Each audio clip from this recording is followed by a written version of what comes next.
7시 5분입니다.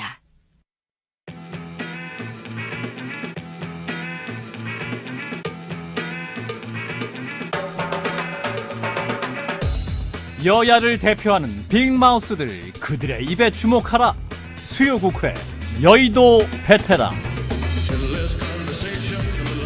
네, 5개 당의 대표 선수급 의원들 각 정당별로 모셔서 정치권 이슈들을 조목조목 훑어보는 그런 코너입니다. 수요국회 여의도 베테랑. 오늘은 자유한국당 순서인데요. 대표 선수 정우택 의원이 나오셨습니다. 어서 오십시오. 네, 안녕하십니까? 네, 이제 한 달에 한 번씩 나오시기로 했습니다. 그죠? 글쎄요, 그렇게 저 말씀을 들었습니다. 우리 청취자분들한테 인사와 각오 한 말씀. 글쎄요, 자유한국당을 대표하는 베테랑으로 선정을 해주신 데 대해서 우선 CBS에 감사의 말씀을 드리고, 우리 여의도 정치의 제일 야당으로서의 제대로 된 견제와 비판의 기능을 하고 있는지 이 자리를 통해서 한번 점검도 받아보고, 네. 저희들이 한 모습도 아주 정난하게 말씀을 드리고, 또 한 가지는 우리나라가 좀 제대로 갈 수 있는 것인가, 그래서 제대로 갈 수 있는 역할을 여기서 많이 좀 논의도 했으면 좋겠습니다. 베테랑 맞습니다. 4선 의원이시죠. 네. 충북지사도 지내셨고. 사실은 한 6선급 이상 아닌가요? 그 이왕 해주시려면 해양수산부 장관 한 것도 좀 쳐주시죠. 그러니까요. 그러니까. 네. 6선급 이상 아닌가요? 글쎄요, 여기는 국회는 짬밥으로만 따져갖고요. 밖에서 한 거는 일체 카운트를 하지 그냥 않습니다. 무조건 4선으로 딱 그냥 쳐요? 선수별로만 따집니다. 충북지사 장관 이런 거 안 쳐줘요? 안 쳐줍니다. 그래요? 네. 이 여의도 베테랑 코너는 근데 보통 다른 인터뷰랑 좀 다르다는 건 알고 계시죠? 제가 잘 모르고 왔는데 오늘 혼 좀 날 것 같습니다. 친박이세요? 비박이세요? 저는 그런 계파에 관심도 없고. 친박이셨죠?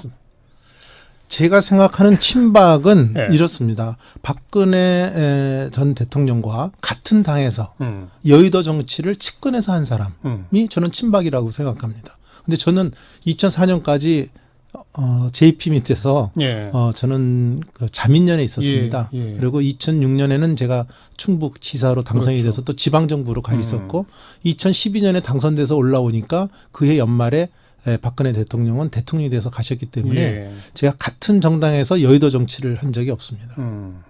요즘 나경원 원내대표가 되고 나서 이제 친박, 비박 이런 얘기를 언론 인터뷰에서 이야기하고 상대편을 공격하고 이러는 사람은 당 윤리위원회에 보내겠다. 이런 얘기 어떻게 보세요? 뭐 잘하는 일이라고 생각합니다. 근데 다만 저는 친박, 비박의 프레임을 한 적이 없습니다. 그러니까 저는 요전번에는 좀 탈당을 했던 분. 그런데 탄핵을 주도하고 또 탈당을 했던 소위 탈당파, 탈당하고 복당파와 그 당이 어려울 때 사수했던, 저는 뭐 언론에서는 잔류파라고 합니다만 저는 사수파라고 합니다. 이 두의 어떤 뭐 파라고 할 수 있는지 모르겠습니다만 여기에 좀 대립은 있었습니다만은 이미 제가 보기에는 친박은 소위 구심점들이 지금 사라진 뒤이기 때문에 굉장히 희석화돼 있다. 그러면 다시 말씀드리면 예전에 뿌리가 친박이었던 분들은 있지만 그분들이 어떤 정치 행위를 한다든지 또 끼리끼리 모여서 어떤 새로운 모색을 한다든지 이런 거는 전혀 제가 보기에 보이지가 않습니다. 그러니까 이제는 친박은 형해화 내지는 희석화됐다. 근데 그럼에도 불구하고 자꾸 친박, 비박 프레임으로 쓰는 것에 대해서 저는 좀 반감이 강하게 있습니다. 그러니까 나경원 원내대표식으로 앞으로 이런 거 하지 말자라고 하는 건 잘하는 것이다. 잘하는 것이죠. 이번에 조광특위에서도 뭐 21명의 현역 의원을 일단 포함시켰는데 그 가운데 보면 뭐 최경환, 홍문종, 윤상현 뭐 그동안 누가 봐도 친박의 핵심으로 불려지던 분들 쭉 들어가지 않았습니까? 네. 조광특위 결정은 환영하세요? 어떻게 보세요? 일단은 조광특위의 결정은 저는 받아들여야 된다 이렇게 봅니다. 물론 그 생각했던 것보다는 좀 양적 숫자가 좀 많았어요. 제가 생각했던 것보다는. 그런데 그럼에도 불구하고 한 가지 걱정은 혹시 그렇게 많은 의원 수를 소위 당협위원장에서 배제함으로써 혹시나 그 대여 전선에 또 문재인 정부의 화력을 쏟아봐야 되는 제1야당의 입장에서 혹시 차질이 빚어지지 않을까 걱정을 했는데 다행히 지금 제가 느끼기에는 그러한 그 어떤 충격이랄까 이런 것이 크지는 않았다. 이렇게 좀 보고요. 또 한편으로는 좀 긍정적인 측면은 어떤 많은 시민들이나 제가 귀를 듣기에는 진작 한번 이런 과정을 거쳐야 될 분들이 예, 이번에 예. 포함이 됐다. 예. 그런 점에서 또 좀 긍정적으로 평가하는 분들도 꽤 있더라고요. 근데 방금 스스로 언급하셨듯이 진작했어야죠. 어떤 사람은 추석 선물이 크리스마스에 왔다 이런 얘기를 할 정도로 그렇습니까? 너무 늦었다는 평가. 도대체 비대위 만들어진 게 언젠데요, 그죠? 네. 비대위가 보통 비상시에 비상한 행동을 하는 게 비대위잖아요. 그렇습니다. 근데 너무 정상 같아요.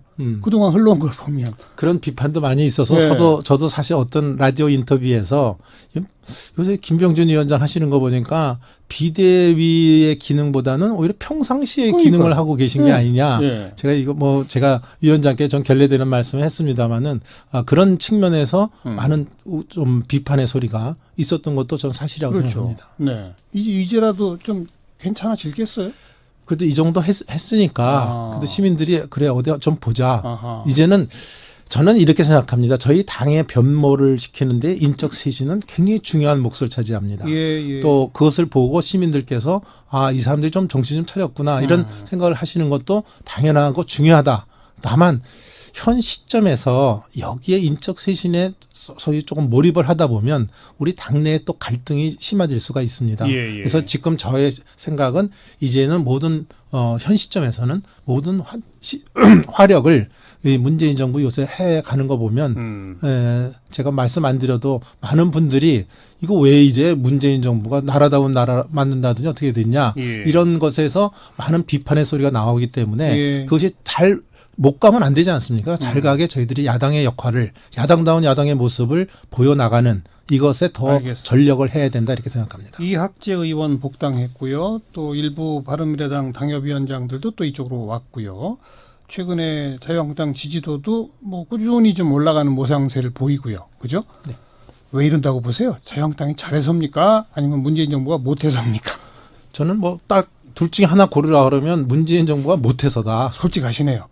아니 뭐 저는 제가 느끼는 걸 그냥 예, 솔직하게 예. 말씀드립니다. 그래서 문재인 정부가 너무 못하고 있어요. 그래서 오늘 보니까 드디어 그 부정평가가 긍정평가보다 더 상회하는 소위 크로스가 되는 역전되는 네. 이런 모습에 오늘도 뭐 어디서 발표되는 걸 제가 봤습니다마는 정말 뭐 문제다. 그 문제라고 하면은 저는 그 우리 대한민국 한반도에 먹구름이 끼고 있는데 하나는 안보 위기의 먹구름, 그다음에 민생 위기의 먹구름, 그다음에 체제를 부정하는 법치의 위기의 먹구름이 너무 진하게 끼기 때문에 여기에서 국민들께서 굉장히 불안감을 느끼시는 게 아닌가. 또 답답함을 느끼시는 게 아닌가. 여기에서 저는 지지율이 떨어지고 있다고 저는 보고 있고요. 그러니까 지금 자유한국당 지지도 올라가는 게 스스로의 힘에 의해 사실 올라가야지.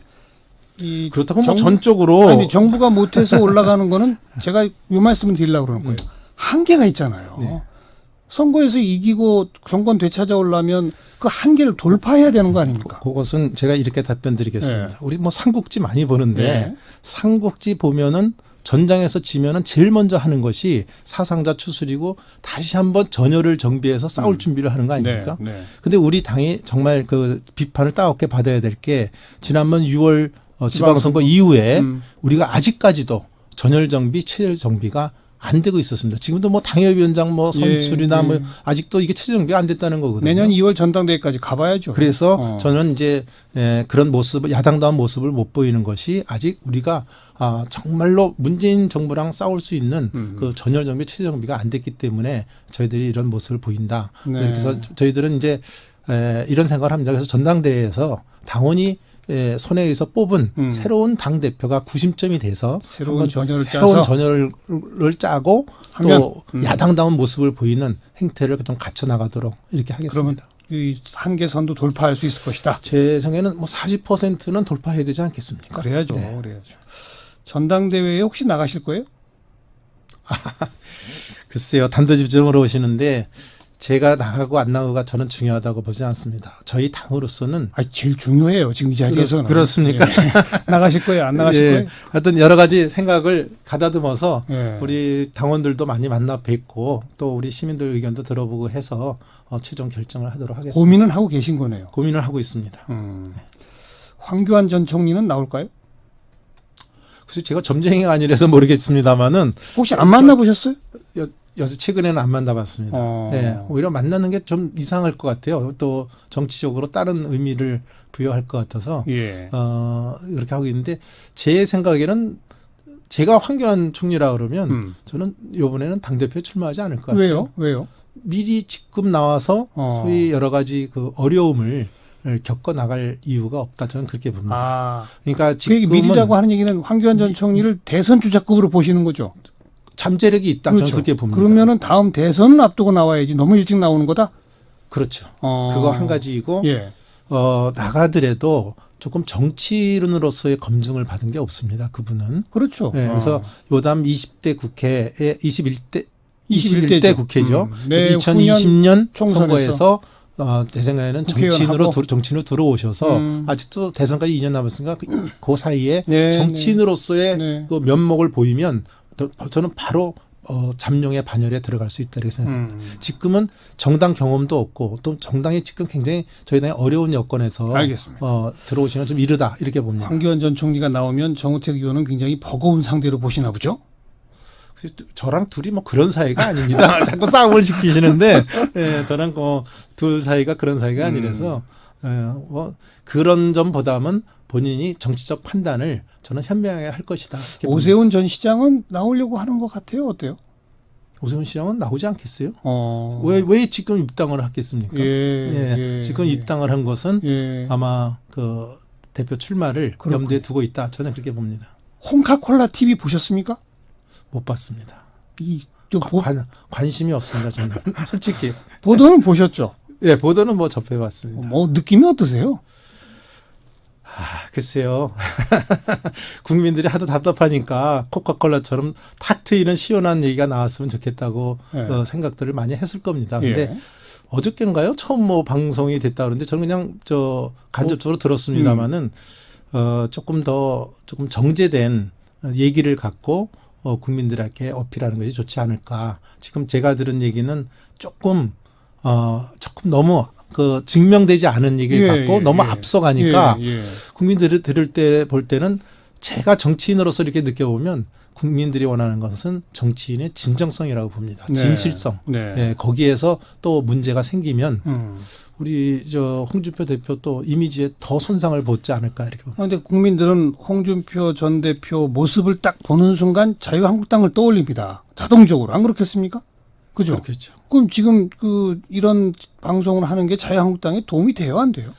지금 봐서는 저는 도움이 안 된다고 봅니다. 그런데 조금 지켜보겠습니다. 그래서 아마 당에서도 홍준표 전 대표가 계속 이런 행동이 저희 당에 해를 끼친다고 한다면 아마 당원 당규에도 그렇게 돼 있습니다. 그래서 우리 당에 해를 끼치고 지지율을 저하시키는 작용을 한다고 그런다면 제재가 가해지지 않을까 이렇게 봅니다. 전당대회에 홍준표 전 대표는 나오려고 할까요? 어떻게 할까요? 상식 있는 분이라면 안 나오겠죠. 저는 그렇게 봅니다. 뭐 한때 만약 전당대회에 나온다거나 그러면은 제명을 추진할 것 이런 얘기가 나오다가 뭐 김병준 비대위 체제에서 그런 얘기는 나온 적 없다고 또 좀 번복하기도 했는데 만약 나온다 그러면 어떻게 해야 합니까? 나온다 그러면 그걸 어떻게 말립니까? 자기가 나오겠다는데. 그래서 그렇지만 당 차원에서의 어떤 것을 할 거는 제가 지도부에 현재 있지 않기 때문에 뭐라고 말씀 못 드리겠지만 글쎄요. 제가 아까 말씀드린 대로 일반적인 생각으로 보면 이번에 출마하지 않을 거다. 저는 그리고 만약 해당적인 행동들이 쌓이면 당에서도 적절한 조치를 해야 한다. 네. 그건 뭐 당연한 겁니다. 네. 아까 문재인 정부 요새 너무 못한다 그러면서 뭐 안보 위기, 민생 위기, 법치 위기 뭐 이건 근데 좀 너무 좀 판에 박힌 그 구분이고 그래서 제일 못하는 게 뭐라고 보세요? 제일 못하는 게 역시 경제죠. 경제. 네. 제가 짧은 역사 인식으로 봐도 가장 밀란이 나는 이유가 배고픔에서 납니다. 문제는 경제죠. 그렇죠. 무조건. 요새 표현을 하면 경제겠죠. 예. 그래서 이 경제가 어려워지는 것이 이 문재인 정부로서는 가장 아픔과 그렇죠. 이 고통을 겪을 것이다 이렇게 봅니다. 그러니까 지금에도 정책 기조를 바꾸고 무엇이 이 경제를 위해서 도움이 되는 건지를 제대로 판단해 줘야 되는데 그래서 대통령은 뭐 경제 무지라는 거는 제가 뭐 이미 알고 있어서 되는데 그러면 전두환 대통령처럼 참모라도 잘 써야 될 거 아닙니까? 근데 저는 참모도 제가 보기에는 제가 뭐 남을 폄하하면 안 되지만 그렇게 잘 쓰고 있질 못하다. 네. 그래서 이런 데서 지금 여러 가지 우리의 어려움이 오지 않나 이렇게 보고 있습니다. 그러니까 자유한국당이 생각하는 경제정책의 전환이라 하는 거는 이제 과감한 규제 타파, 경제 활성화 조치, 노동개혁, 노동개혁, 네. 기업 지원 이런 거 아니겠습니까? 그렇죠. 네. 그런데 또 거기에 대해서는 소위 그 촛불혁명을 함께 했다고 하는 또 반대쪽에서 그게 이 경제 문제를 살리는 게 아니다. 네. 진짜 경제를 살리기 위해서는 문재인 정부가 내세웠던 공정경제를 실현해야 되는 건데 그건 하지도 않고 왜 다시 기업 품안으로 들어가느냐. 막 이런 비판까지 또 있어서 이제 중간에 끼어있는 형국인 거는 인정하시잖아요. 그렇습니다. 그죠? 공정경제 하겠다는데 누가 반대를 합니까? 그건 예. 당연합니다. 지금 사회는 네. 가만 놔둬도 아주 공정한 사회로 갈 수밖에 없습니다. 이제는 뭐 재벌이라 그래서 갑질했다가는 더 큰일 나는 이 세상이 저는 앞으로 더 강하게 올 거다 이렇게 봅니다. 정의원 솔직해집시다. 공정경제 하다는데 재벌들이 반대하죠. 또 지- 국회의 상당수가 반대하죠. 아니, 기업 지금- 살인 처벌법 만드는데 지금 제정 통과 안 되지 않습니까? 지금 제가 반대한다는 걸 얘기하는 게 아니라 예. 그런 사회가 올 거라는 그 사람들이 아무리 반대해도 그런 사회가 올 거라는 게 우리 학교 다닐 때 선생님이 저 극장 갈 때 좀 앞에 가서 먼저 쓰시라고 하면 요새 난리 납니다. 선생님도 다 이제 줄 서는 세상이 예전보다 저 그런 좋은 세상이 오는 거죠. 예. 그래서 그런 건 다 하는데 지금 말씀하신 대로 기업이 투자할 수 있는 여건을 마련해 줘야 되는데 기업을 오히려 옥죄기를 하면은 기업들이 투자할 수 있겠습니까? 지금 다른 세계 각국에서는 법인세를 인하하는데 우리나라는 청개구리처럼 법인세 인상한다 그러면 누가 여기에 남아 있겠습니까? 알겠습니다. 오늘 저랑 여기서 경제정책 논쟁 시작하면 또 밤새도 부족하니까 그렇습니다. 그 얘기는 짧게 하고요. 네, 고맙습니다. 선거제도 개편 될까요? 좀 솔직하게 얘기해 보세요. 쉬운 문제가 아니죠.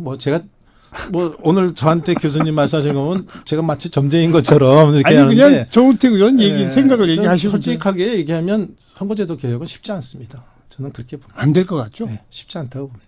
근데 해야 된다는 데는 동의하세요 혹시?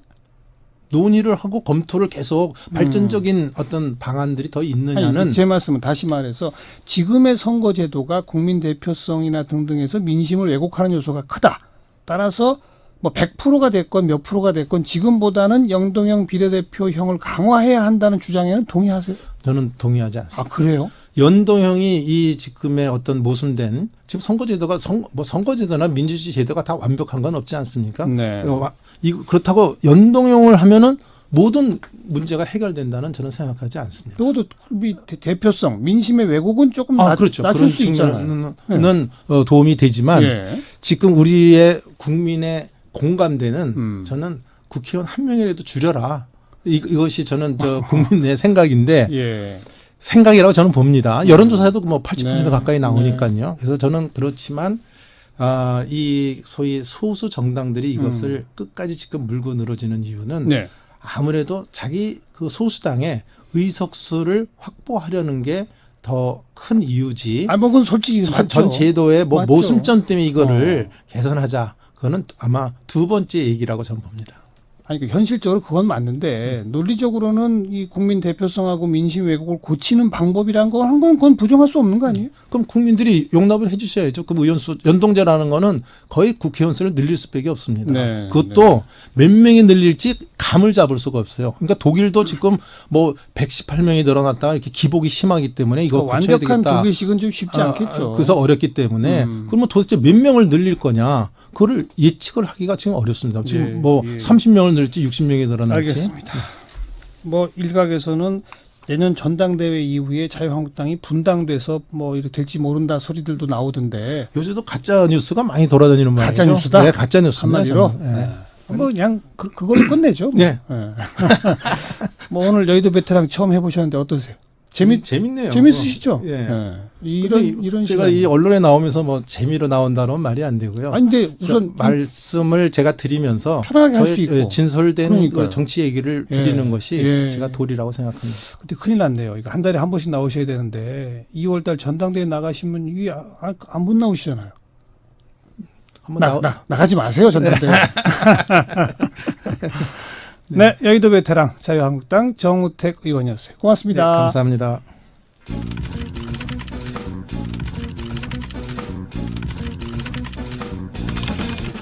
김민아의 시사 위키.